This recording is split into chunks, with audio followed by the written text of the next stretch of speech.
Untuk pengetahuan semua, Manchester United punya performance season ni adalah yang terburuk dalam sepanjang sejarah EPL diorang ni. Walaupun content creator Manchester United ni punyalah ramai tapi tak ada guna. Sebab apa? Kelab diorang ni tengah kaput sekarang.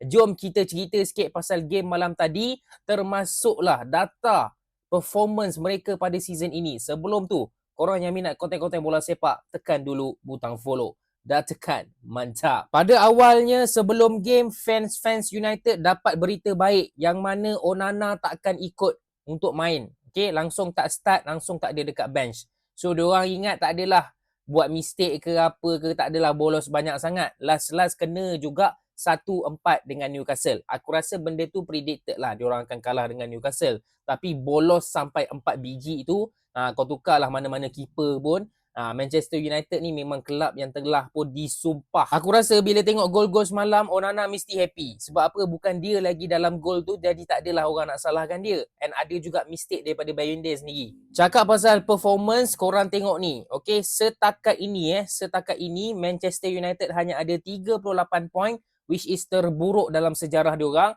Hanya menang 10 kali, terburuk juga. Lepas tu hanya mampu menghasilkan 38 gol sahaja untuk season ini. Pun terburuk juga. Kalau korang ingat Erling Haaland yang buat rekod tu hampir sama dengan ini kan.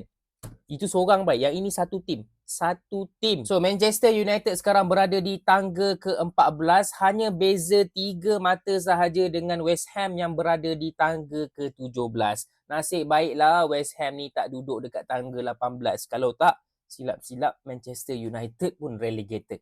Korang fan-fan MU yang ramai tu, cuba korang komen dekat bawah apa nak jadi ni, apa perlu buat, Murim ni kena pecat ke apa ke, kena beli player mana, nak buang player mana, korang komen sendiri dekat bawah. Dan macam biasa, yang nak support we bro, boleh tekan butang follow.